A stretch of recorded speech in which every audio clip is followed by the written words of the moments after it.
ചിരിനീരേ ചങ്ക് തുളയ്ക്കണ ഫാത്തിമ സുഹറാബി പുഴയോളം മുഞ്ച് അഹയാ പുള്ളണ നെഞ്ച് പറയാനിന്നൊരു കഥയുണ്ടിവിടെ പണ്ടൊരു മുഞ്ചത്തി അമ്പിളി പോലെ ചേല്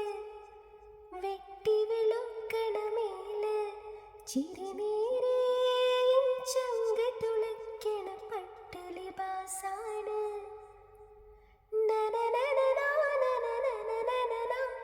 നന